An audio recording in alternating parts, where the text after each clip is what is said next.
What's up, y'all? It's your boy H Money again with another sports rant. Right now I'm going to talk about a debate that I used to have every single day at work with one of my best friends of all time, Mr. Robert Flaherty, Boston's finest. Rest in peace. I say rest in peace because my boy passed away a couple years back after a long fight with stage 4 colon cancer. But like I said, he was from Boston, so he was a die-hard Patriots fan. He was in love with Tom Brady. And I hate the Patriots. I can't stand Bill Belichick and Tom Brady. I admire the greatness, have nothing but respect for the results and the success that they've had.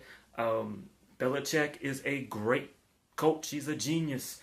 But I hate his arrogance. I hate his cockiness, especially when you've been caught cheating. And the fact that somebody who is such a coaching genius would resort to cheating methods that really don't even give you, to his own admission, much of an advantage. It's just ridiculous to see this happen from somebody that doesn't need it.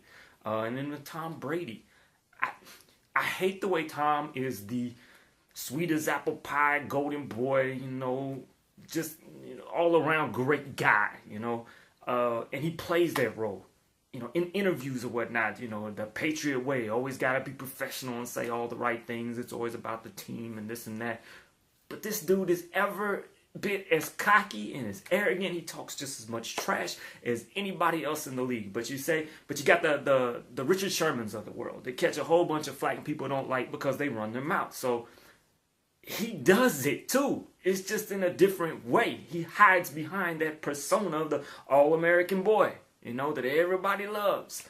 And I can't stand that. I'm like, I admire that side of him, but he won't let that out because he's always saying all the right things. He slipped up one time that I can really remember that really struck me. That I was like, look at this arrogant fool getting away with this.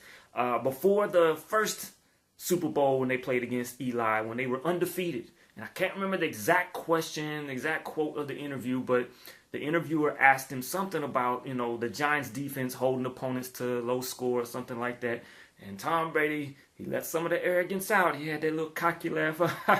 I hope we score more points than that. Because, of course, everybody knows that year with Randy Moss, they were scoring 30, 40 points a game. But he got away with that with nobody saying anything because that, to me, was the equivalent of Richard Sherman saying, I'm the greatest corner in the game. He says that and people, oh, God, he's arrogant, he's cocky, he's this and that. That's what Tom Brady was saying. I hope we score more points than that.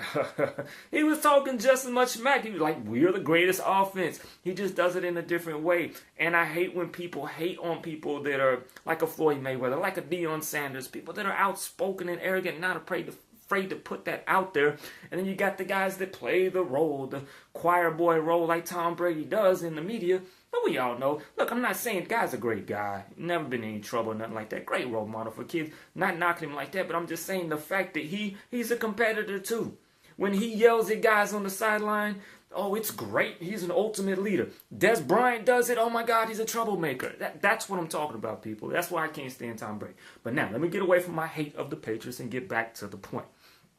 So, my boy Bobby from Boston, being huge Patriots fan, of course, love Tom Brady. We would have a debate about who was the best quarterback in the game. Now, of course, he says Tom. Now, me, I'm a diehard Dallas Cowboys fan. So don't worry, people. I'm not going to try and put Tony Romo against Brady. That's not what this is about. And I'm a diehard Bears fan on the side. Now, aside from that, I'm just a big football fan. So I root and admire a lot of different players. And one of those players is Peyton Manning. And my wife is a huge Peyton Manning fan. She loves Peyton Manning. So when we would pose that question of who is the best quarterback in the game, he would say Tom Brady, of course. I would say Peyton Manning, by far.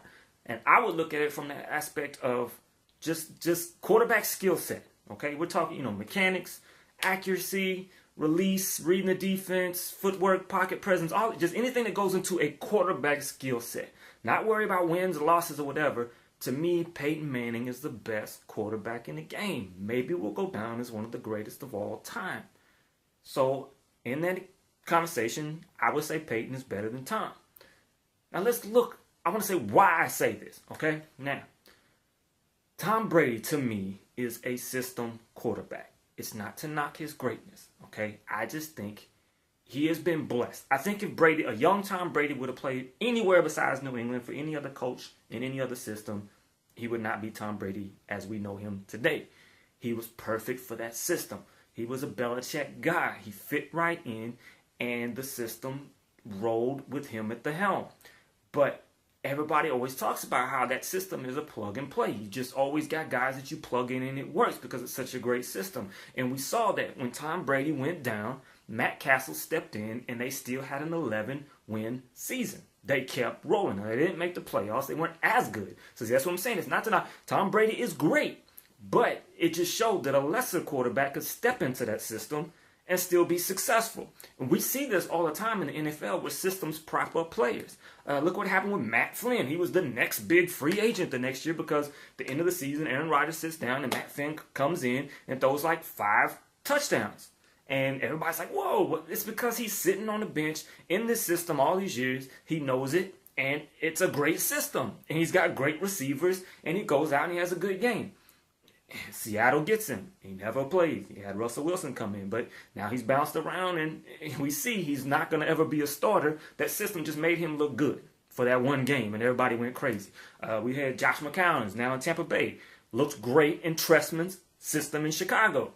Didn't translate in Tampa Bay. So, not to knock his greatness, but I think in a lot of ways, a lot of his success has been based on this system. And then, okay, people can make the argument.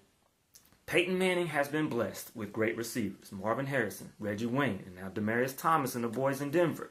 Where Brady has rarely ever had big-time receivers, okay? The one year he had a true, legitimate deep threat in Randy Moss, we see what happened. And even I will admit, sometimes I think about, can you imagine the numbers that Brady, as far as his career numbers, what they would be like, what Randy Moss's numbers would be like career-wise if those two had been together, as long as Marvin Harrison and Peyton Manning were together, so to speak. So it was an unbelievable year. And yes, for the most part, he hasn't had those big-name receivers. But that system also has created a lot of guys that aren't that good, but they look great in the system. Julian Edelman, Wes Welker. It makes guys, I can't remember, guys that go off branch, other guys that go off to other teams, don't have success, come right back and are still successful when they think they're washed up, but come back and play with Tom Brady in that system, they're still good. This system creates opportunities for players to really shine, okay? Julian Edelman is a good guy, but you put him in another system, not going to be as successful. So where he hasn't had that talented wide receiving core all the time, the system still benefits him where he is still able to play and successfully at a high level. So I understand that argument, but at the same time, it's just kind of where Peyton was blessed with great receivers. You know, Peyton is not playing in Belichick. You put Peyton, you switch it. You put Peyton in Belichick's system, and can you imagine? You know, it's you have to kind of give and take in this argument. And then, of course, look, everybody's going to go to the ring argument. And I understand that. Tom Brady has more rings.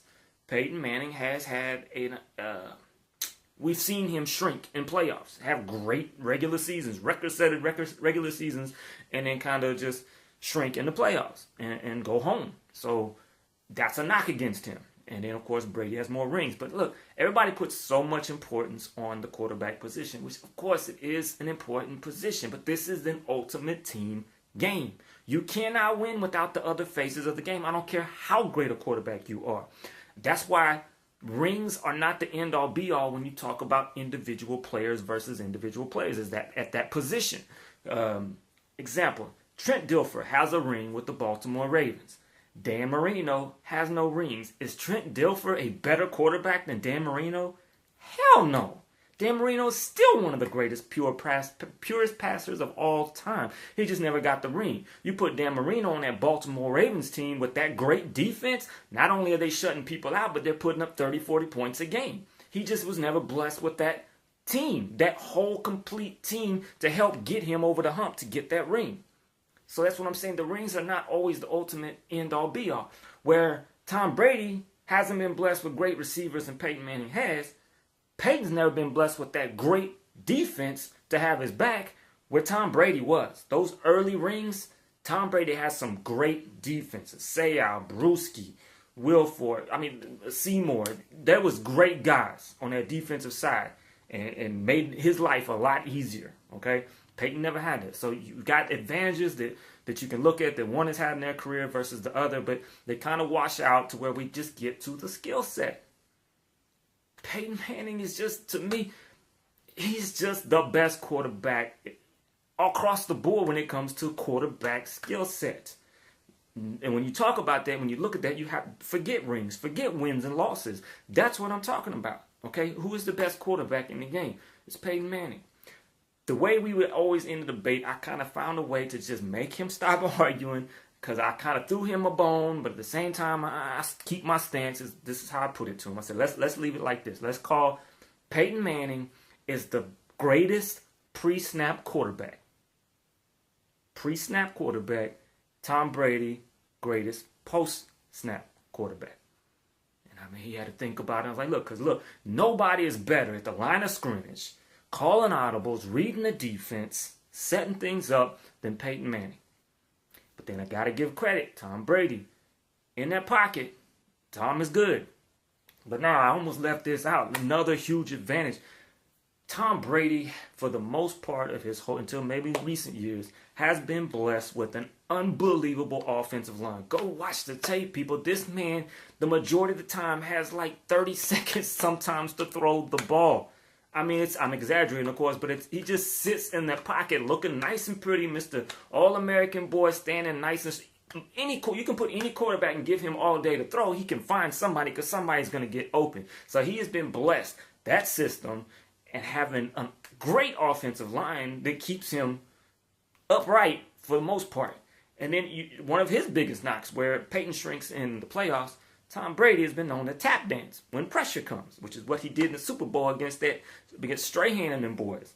Okay? Because he does. You put pressure on Tom Brady, that's how you take him off his game. He doesn't do well when that blitz is coming hard, but that's the thing. With that system, the way they switch up their formations, where they go with the two tight ends, and Gronkowski, who used to be Hernandez, but other guys fit right in, but led by Gronkowski. If you got two tight ends that cannot be covered by linebackers, guys have to go to nickel and dime, and then it opens things up for the whole offense. So I mean, he's been blessed with that system, okay, and that offensive line. But because of that, our teams are rarely able to just really all-out blitz to put a lot of pressure because they're afraid of the back end. They can't cover all the receivers. So you don't see him have to face that as much as other quarterbacks. But when he does, he shows weakness, okay? Where Peyton Manning has never had the offensive line that he had, the protection that he had. But Peyton Manning he's one of the least sacked quarterbacks because the way he can read defense pre-snap, post-snap, and get rid of the ball. There's nobody like him. This is how I'm going to end it, okay? Like I said, Tom Brady is a system quarterback. He's a great system quarterback. Don't get me wrong. Take nothing away from him. Great quarterback, but I think he's a system quarterback where Peyton Manning is the system. Let it sink in, people. Let it sink in. Great system quarterback versus the system. Peyton he is a coach on the field. There will never be another football mind at that quarterback position like Peyton Manning, and then it translated in the skill set as well. So to me, now I'm not talking greatest all time. I'm not knocking Namath, Montana, Aikman, Marino. I'm talking playing today, right now, in the game. Peyton Manning versus Tom Brady. Two best quarterbacks in the game. I know you got Aaron Rodgers, the Breeze. These guys are there too, but the top two. Peyton Manning is a better quarterback than Tom Brady. That's it. System quarterback versus the system. Say what you want. You got your opinion, comments. I'll, love to see them, see what everybody else thinks about it. Just my opinion, putting it out there. So have at it. Let me have it. Agree with me, whatever. I'm good. But hey, that's another sports rant. As always, God bless. Peace.